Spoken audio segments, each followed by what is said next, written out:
스토리텔링 성경 사도행전 제20장 바울의 에베소 고별 설교. 소제목입니다.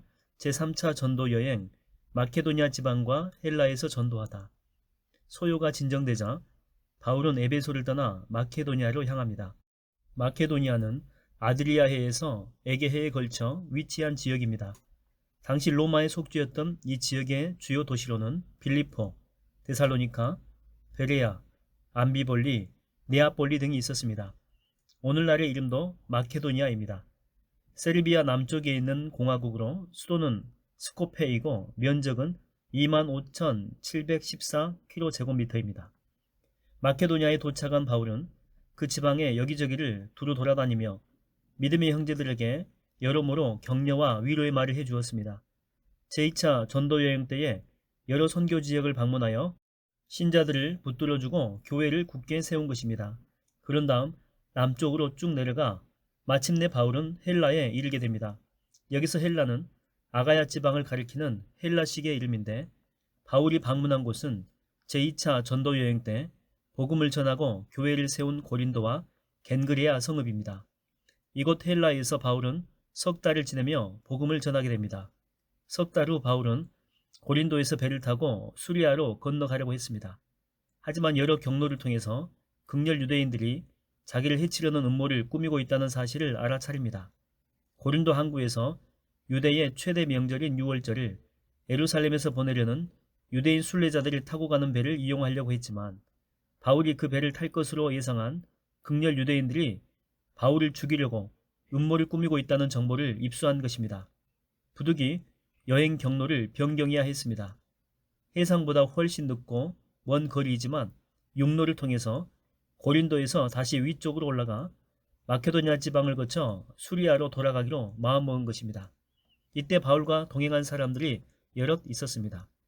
그들은 베레아 사람인 부로의 아들 소바더, 데살로니가 사람인 아리스다고와 세군도, 더베 사람인 가이오와 디모데, 그리고 아시아 지방 출신인 두기고와 드로비모였습니다. 이들은 바울이 그리스와 마케도니아 지역에서 세운 여러 교회를 대표하는 자들이었습니다. 당시 그들은 큰 기근을 만나 궁핍에 처한 예루살렘 교회의 신도들을 돕기 위해서 각자의 교회에서 모금한 연보를 갖고 있었습니다. 그들의 풍성한 연보는 초대교회에서 유대인 신자들과 이방인 신자들을 그리스도의 사랑 안에서 하나로 묶어주는 친교와 화목의 표시였습니다. 형제들, 여러분은 우리보다 먼저 드로아로 가서 거기서 우리를 기다리도록 하세요. 드로아에서 만납시다. 고린도를 떠나 마케도니아 지방으로 들어간 바울은 거기서 일행의 대부분, 여기서 일행이라고 하는 것은 소바더, 아리스다고, 세군도, 가이오, 디모데, 두기고, 드로비모를 가리킵니다. 이들을 드로아에 먼저 보냅니다. 아마도 여럿이 함께 움직이게 되면 극렬 유대인들의 눈에 잘 띄어 박해를 받을 수 있을 것이기 때문인 듯합니다.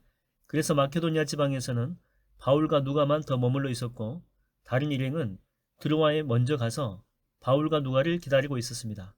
드로아는 소아시아의 서북 해안인 무시아 지역에 위치한 항구 도시로 바울은 제2차 전도 여행 때 이곳에서 마케도니아로 가라는 환상을 보았습니다. 현재 터키의 영토로 에스키 스탄불로 불리웁니다.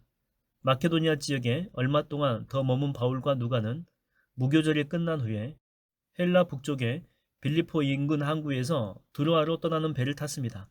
그리고 닷새 만에 드로아에 도착하여 다른 일행과 합류한 후에 거기에서 일주일을 지내게 됩니다. 본래 바울은 예루살렘에서 유월절을 보내려고 했지만 부득이 빌립보에서 보내게 됩니다. 이처럼 바울을 포함하여 초대교회의 신자들은 유대인의 절기를 준수하려고 했었습니다. 이는 율법을 좇아 의롭게 되기 위함이 아니라 다만 유대의 전통을 존중함으로써 유대인들이 복음의 문으로 들어오는데 꺼리낌이 없도록 하기 위함이었습니다. 소제목입니다. 제3차 전도여행 드로아에서 설교하고 유두고를 살리다. 안식일 다음날 바울 일행은 식사를 하려고 다 함께 모였습니다. 초대교회의 관습에 따라 모임에서 예찬식을 가지려고 한 것입니다. 유대인들에게 안식일은 토요일이었습니다. 따라서 교회가 모임을 갖고 예찬식을 갖는 안식일 다음 날은 일요일을 가리킵니다. 이처럼 초대교회는 언제부터인가 안식일 후 첫날에 일어난 예수님의 부활을 기념하기 위해 그날은 일요일입니다. 주일로 삼아 집회를 갖기 시작했고, 그런 습관은 이후에 모든 교회로 퍼져나갔습니다.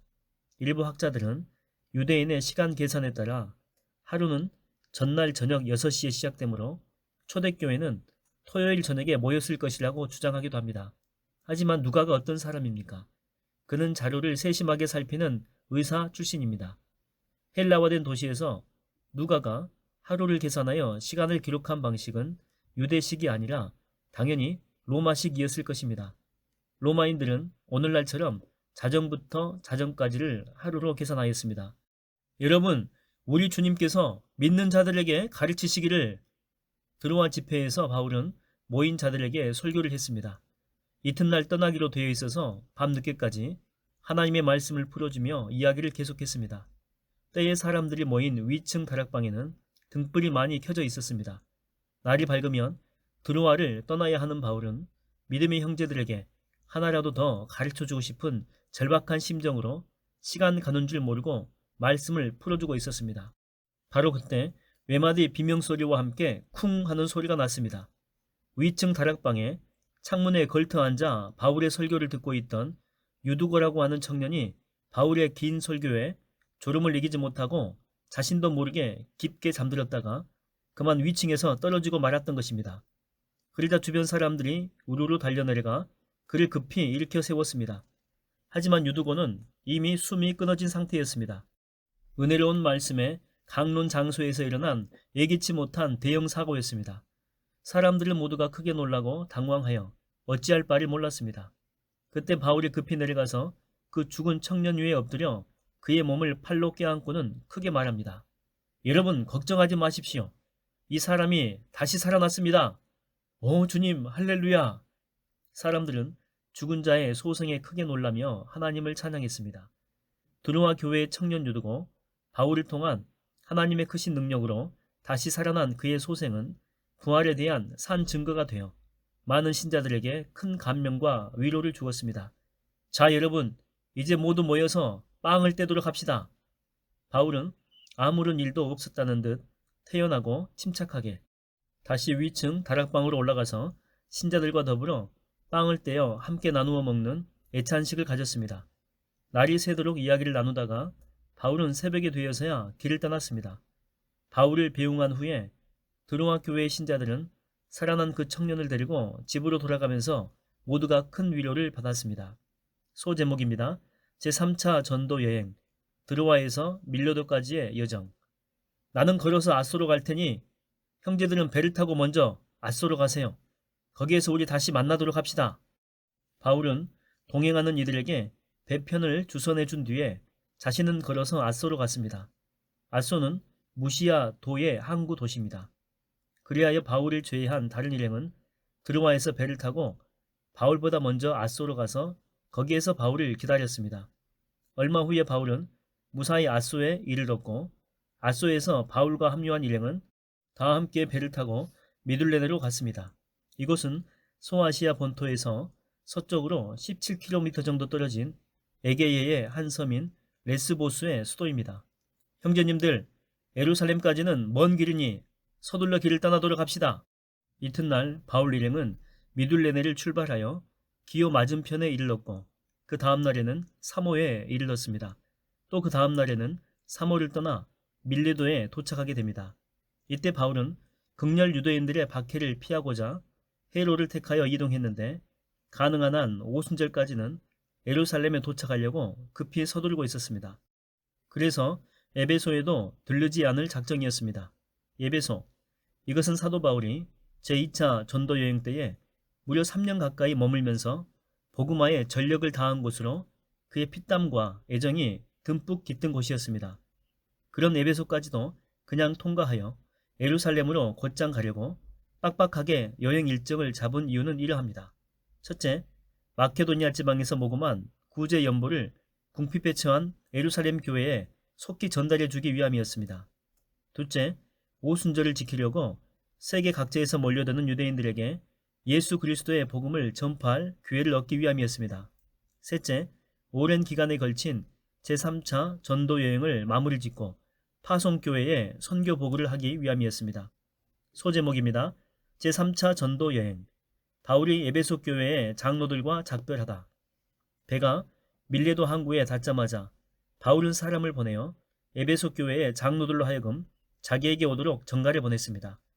밀레도에서 에베소까지는 직선거리로 대략 50km 떨어졌는데 당시로는 3일 정도 걸리는 거리입니다. 빡빡한 여행 일정상 바울이 에베소에 직접 방문하지는 못하지만 어떡하든지 에베소 교회의 대표자들을 만나려고 했던 것입니다. 그만큼 바울은 에베소 교회에 깊은 관심과 뜨거운 사랑을 품고 있었습니다. 사도님, 그간 별거 없었는지요? 이렇게 만나뵈니 얼마나 좋은지 모르겠습니다. 네, 이 몸은 주님의 은혜로 무사하고 아주 건강합니다.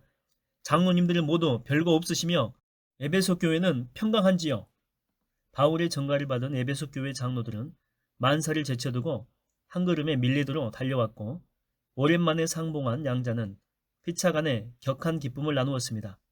어느 정도 격한 감정이 가라앉자 바울이 그들에게 말합니다. 이른바 밀레도에서 에베소 교회의 장로들에게 행한 바울의 고별 설교입니다. 여러분은 내가 아시아에 첫 발을 들여놓은 그날부터 오늘까지 여러분과 함께 어떻게 지내왔는지 잘 알고 계십니다. 나는 모든 겸손과 많은 눈물로 주님을 섬기며 일해왔습니다. 유대인들이 나를 해치려고 사악한 음모를 꾸민 일이 한두 번이 아니었습니다. 극렬 유대인들은 바울이 가는 곳마다 따라다니면서 복음 전도를 회방하였고 온갖 악한 말로 군중을 선동하여 바울을 돌로 쳐 죽이려고 했습니다. 바울은 그들의 박해와 살해 음모를 피해서 자주 여행 경로를 바꾸어야만 했습니다. 고별 설교는 계속해서 이어집니다.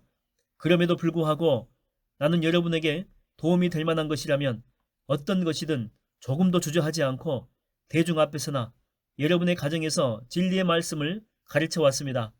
나는 유대인이든 헬라인이든 구별하거나 차별하지 아니하고 모두가 회개하고 오직 우리 주 예수 그리스도를 믿어야 한다는 한 가지 사실만을 강조했습니다. 여기서 헬라인은 단지 헬라 사람들을 가리키지 않고 그들을 포함하여 유대인이 아닌 모든 이방인들을 가리키는 말입니다. 예수 그리스도의 십자가 복음을 전함에 있어 바울은 나라, 민족, 혈통, 세대, 남녀노소, 빈부귀천 등을 조금도 따지지 않고 누구에게든지 열성적으로 최선을 다했습니다. 바울의 고별 설교가 이어집니다. 이제 나는 거역할 수 없는 성령의 강한 힘에 이끌려 예루살렘으로 올라가게 됩니다. 거기에서 무슨 험한 일이 나를 기다리고 있을지 나는 잘 모릅니다. 한 가지 내가 확실하게 아는 것은 내가 가는 성읍마다 투옥과 고난이 나를 기다리고 있다는 것을 성령께서 내게 알려주신다라고 하는 것입니다. 유대교의 본산지인 예루살렘에는 수많은 유대교 극단주의자들이 득실되고 있었습니다. 그들은 바울이 기독교 탄압에 앞장서다가 갑자기 기독교의 복음 전도자로 변신하자 그를 변절자로 간주하고 그를 죽임으로써 교회와 기독교에 심각한 타격을 가하려고 했습니다. 그래서 바울이 예루살렘으로 들어오기만을 단단히 벼르고 있었던 것입니다. 바울은 이 같은 상황을 잘 알고 있었지만 예루살렘으로 올라가려는 그의 의지는 확고했습니다. 그럴지라도 주 예수께서 내게 맡기신 이 일, 곧 하나님의 은혜와 사랑의 복음을 다른 사람들에게 전하는 이 일을 완수할 수만 있다면 나는 내 목숨이 조금도 아깝지 않습니다. 지금까지 나는 여러분을 찾아다니면서 하나님의 나라를 전파하고 가르쳐 왔습니다. 그러나 이제 여러분은 내 얼굴을 다시는 보지 못하게 될 것입니다. 이후로는 바울 자신이 소아시아, 마케도냐, 아가야 지방 등에 있는 각 교회와 신자들을 찾아다니면서 복음을 전하는 전도 여행을 할 수 없을 것이라는 말입니다. 바울이 이런 말을 한 것은 성령의 계속된 증언으로 이번 예루살렘 여행이 자신의 순교 여행이 될 것임을 감지했기 때문입니다. 실제로 그러했습니다. 예루살렘에 도착한 바울은 거기에서 체포되어 로마로 송환되어 투옥되었고 나중에 일시적으로 풀려나긴 했지만 결국에는 그곳 로마에서 순교하게 됩니다. 이때가 주후 67년경입니다. 그래서 바울의 고별 설교는 비장감으로 가득했습니다. 그러므로 나는 이 자리에서 여러분에게 분명히 말해둡니다. 앞으로 여러분 가운데 누가 복음에서 떠나 멸망에 빠진다라고 해도 그 사람의 피에 대해서 나는 깨끗합니다. 왜냐하면 나는 조금도 망설이지 않고 여러분에게 하나님의 모든 말씀을 남김없이 모두 선포했기 때문입니다. 어떤 사람의 피에 대하여 깨끗하다라고 하는 것은 그 사람의 잘못, 타락, 멸망 등에 대하여 아무런 책임이 없다는 의미입니다. 바울이 이처럼 당당하게 말할 수 있었던 것은 복음 전도자로서 최선을 다해 맡은 바 전도의 사명을 열심히 감당했기 때문입니다. 이제 바울은 에베소 교회의 장로들을 따뜻한 사랑의 눈으로 바라보며 그들에게 특별히 당부합니다. 이제 여러분들은 항상 깨어 있으면서 성령께서 여러분에게 맡겨주신 양떼들을 잘 돌보십시오. 성령께서는 여러분을 감독자로 세우셔서 하나님께서 자기 독생자의 피로 값을 치르고 사신 교회를 돌보게 하셨습니다. 여기서 감독자 혹은 감독은 앞서 언급한 장로와 교회 내에서 똑같은 직무를 설명하는 단어입니다. 이처럼 초대교회에서는 장로와 감독의 직무에 별다른 구별이 없었습니다. 장로, 목사, 감독 등의 직무가 제도적으로 구분되기 시작한 것은 주후 2세기 이후였습니다. 바울의 신신당부는 계속해서 이어집니다. 내가 떠난 후에 사나운 일대와 같은 거짓 교사들이 나타나서 양떼들을 마구 해칠 것이고 여러분 중에서도 진리를 왜곡시키는 자들이 나타나서 자기를 따르라고 할 것입니다. 그러므로 정신을 바짝 차리십시오. 내가 여러분과 함께 보낸 그 3년을 잊지 마십시오. 내가 밤낮으로 여러분을 보살피고 또 여러분을 위해서 흘린 나의 많은 눈물을 꼭 기억하십시오. 제2차 전도여행 때 바울의 에베소 사역 3년은 피땀과 눈물을 흘린 각고의 사역이었음을 알 수가 있습니다. 그렇게 힘들어 개척하여 세운 에베소 교회가 진리를 왜곡시키는 일대 같은 거짓 교사들에 의해 무너지고 훼손당할까봐 적이 염려한 것입니다. 그렇다면 어떻게 양떼 중에 사나운 이리를 분간할 수 있을까요? 양의 탈을 쓴 이리가 멀리서 보게 되면 양처럼 보이듯 영적인 이리도 얼핏 양처럼 행동하기에 즉시 분간하지 못할 수가 있습니다. 그렇지만 다음 두 가지 사실로 분간이 가능합니다. 첫째, 무엇보다 그들의 가르침은 하나님의 말씀과 어그러집니다. 둘째, 스스로 높아지려고 자기 주변의 제자들을 끌어모아 화당을 만들게 됩니다. 여러분, 이제 나는 하나님과 그분의 은혜로운 말씀에 여러분을 온전히 맡깁니다. 그 말씀이 여러분의 신앙을 올바로 세워줄 것이고 또한 그 말씀이 거룩하게 구별된 자들이 상속받을 수 있는 그 유산을 여러분도 받을 수 있게 해주실 것입니다. 지금까지 나는 다른 사람의 금이나 음이나 의복을 탐낸 적이 한 번도 없었습니다. 여러분이 아시는 대로 나는 나의 두 손으로 열심히 일을 해나가면서 생활에 필요한 것들과 동료들에게 필요한 것들을 손수 마련해 왔습니다. 바울의 전도 사역은 청렴 가운데 이루어진 자비랑 전도였습니다. 복음 전도자가 되기 이전에 바울은 천막 만드는 기술을 익혔습니다. 고대 세계에서 천막은 여러모로 쓰임새가 많았기 때문에 바울은 이 기술로 인해서 자신의 생계와 쓸 것을 해결할 수가 있었습니다. 여러분, 나는 또한 가난하고 연약한 자들을 돕는 일에 늘 본보기가 되려고 애써 왔습니다. 할 수 있는 한 힘껏 일해서 그런 자들을 도우려고 애썼습니다. 이처럼 내가 본을 보였으니 여러분도 주는 것이 받는 것보다 복이 있도다 라고 하신 주의 말씀을 늘 기억하면서 마땅히 가난하고 연약한 자들을 힘껏 도와야 할 것입니다. 바울이 자신의 고별 설교에서 인용한 예수님의 말씀, 곧 주는 것이 받는 것보다 복이 있도다 라는 말씀은 복음서에 나오지 않습니다. 그렇다면 바울은 어떤 근거로 그렇게 인용을 한 것일까요? 두 가지로 생각해 볼 수가 있습니다. 첫째, 바울 당시에 예수님의 어록은 문서나 구전으로 널리 유통되고 있었습니다. 복음서 저자들은 그 모든 것을 기록하지 않고 그 중에서 필요한 부분을 채택하여 기록했습니다.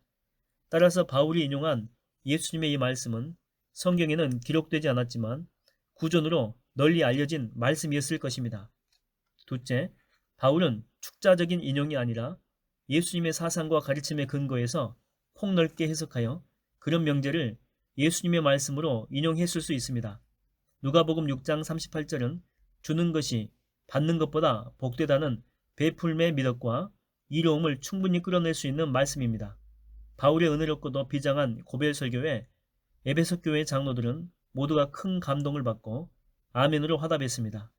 모든 말을 마친 바울은 무릎을 꿇고 마음을 모아 장로들과 함께 기도를 드렸습니다. 장로님들, 주님의 은혜가 항상 장로님들의 가정과 일터 그리고 교회에 충만히 임하기를 기도합니다. 바울이 작별 인사를 하자 에베소 교회 장로들은 바울과의 아쉬운 작별을 슬퍼하면서 모두가 크게 소리내어 엉엉 울었습니다. 한 사람 한 사람 나아가 바울의 목을 끌어안고 입을 맞추었습니다.